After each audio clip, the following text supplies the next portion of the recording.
so we got all the interior from the Trailblazer in here, got all stacked up. It's amazing how much room this takes up. I tried to pack it all where we could easily get the stuff without breaking anything.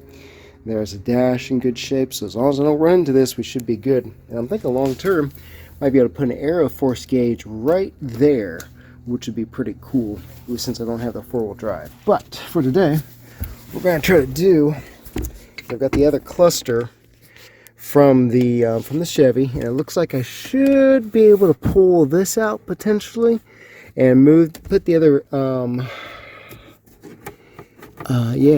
put the other cluster in here, see if I get tack and fuel gauge for an easy fix. And I'm going to try to swap the radios too.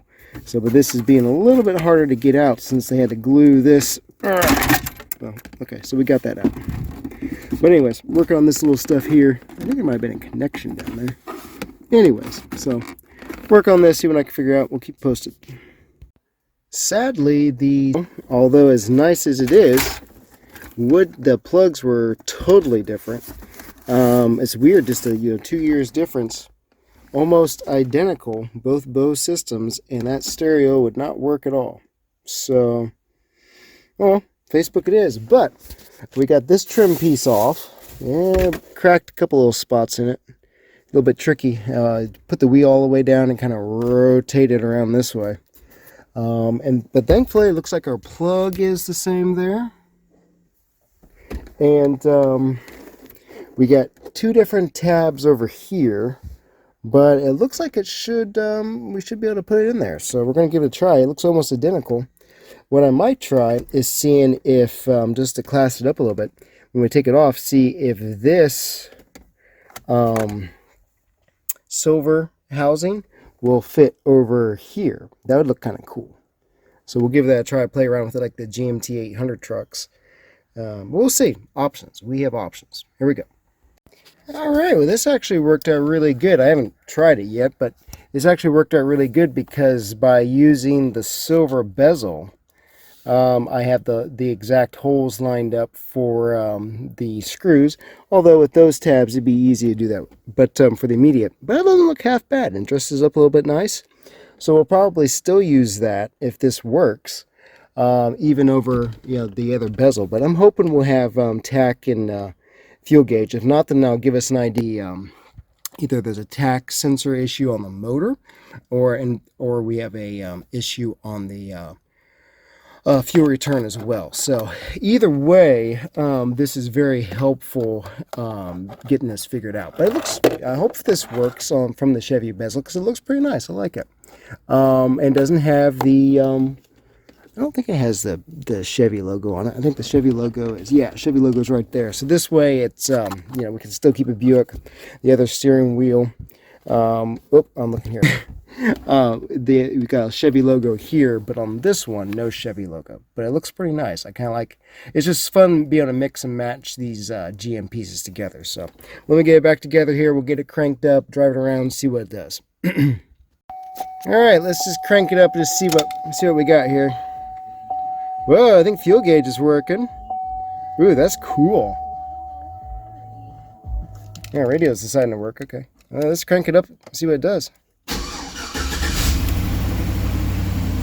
Aha! We got tack. We got fuel gauge. Yeah, baby. The check engine light's still on too. Yeah, man. That's cool. There's that knock. Oh well. Hey, this is cool. What a cheap fix. And look, we only got 138,000 miles now. So we'll have to correct that. So, but anyways, cool. I'm not totally sure that's correct, because I think I had like 50 miles on the gas. So yeah, that trip is. Right, we'll fill it up and see. But yeah, tack's working. I think.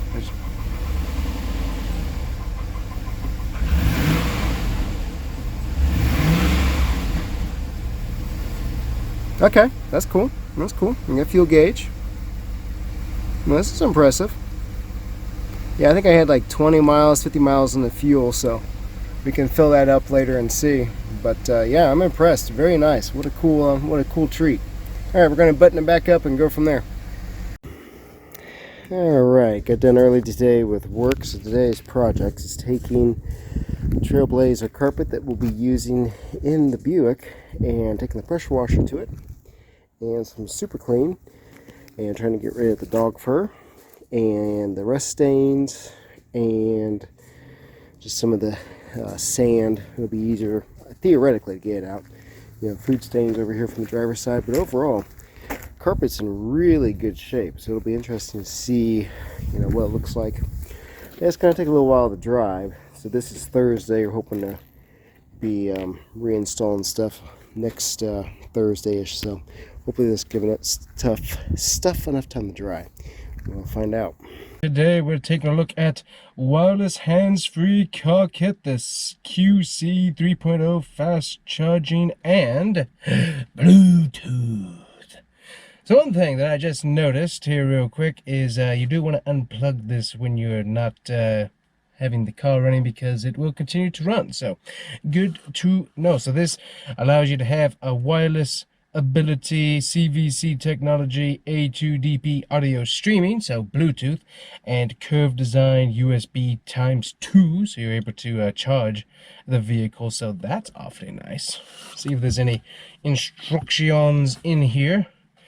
We got support agreement, frequency range, so you can set it up so that it streams directly to a radio, and you can do anything from 81.1 to 107.9 megahertz, so you can do any of those transmissions, and the transmission distance is about 3 meters is what I'm going to say is that, so that's pretty neat. You also got music format, MP3, WMA, and WAV, so that's all available to be used, so that's pretty cool. And then USB max capacity is 64 gigabytes. Interesting.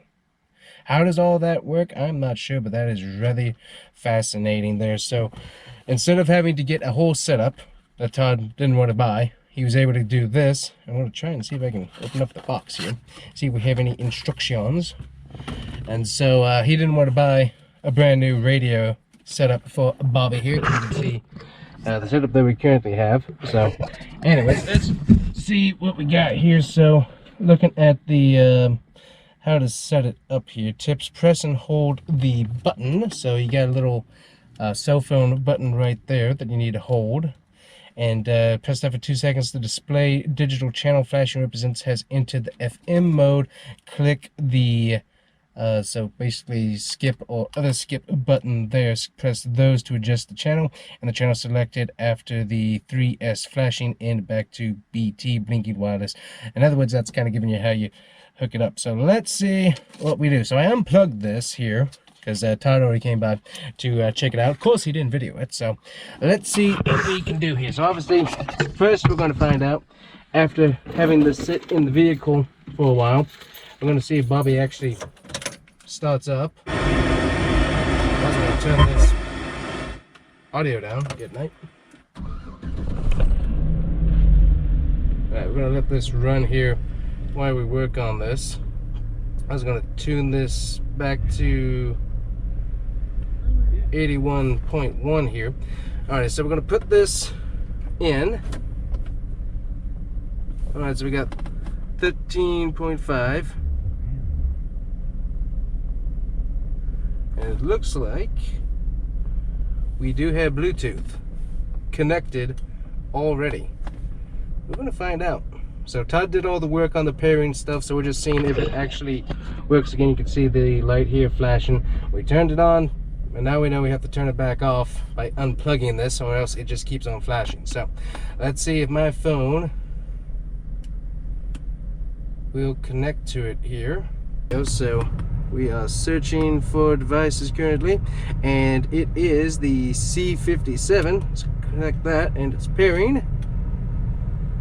Alright, it says hit OK on that, and it says it is connected for audio and calls. Okay, so let's see if we can play here. And there we go. Sunrise over the fields. Obviously we can adjust Bluetooth audio on the phone and stuff. And there we go. So that is a pretty neat little gizmo. You do have to unplug that, but apparently as long as you unplug it and leave the radio station on the same channel there, it should easily connect and also doubles as a charger. That's pretty cool. So that is pretty neat. So anyways, got the Bear Cave songs on to listen to. See how this sounds.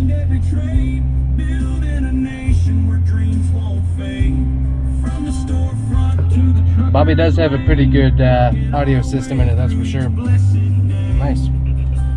Okie dokie. Alright, so we got that figured out. So that's good to now have figured out. So, a good important piece if you're going to use this particular device here is you're going to want to unplug this once you turn the vehicle off, or else it will keep running. So good to know now. And so only $8. Pretty cool, pretty cool. So we'll see how long it lasts. It seems like it is a little bit on the cheap side construction wise, but as I said, $8 compared to $200 new system for Todd. He kind of wanted to go with that route. So anyways, seems pretty cool to me, and it seems like it's working very nicely. So anyways, we'll see how long that lasts, and if we have any issues with it, we'll try to come back and let you know about it. But that's a cool little device to kind of hack and get yourself some Bluetooth running on the radio. It's pretty neat. So anyways guys, that is it for us today. Hopefully you enjoyed. Make sure to hit that like and subscribe button. If you haven't already checked out the shop, you can do that and get some of our cool merch. So anyways guys, thanks for watching. We'll see you guys here next time. Bye bye.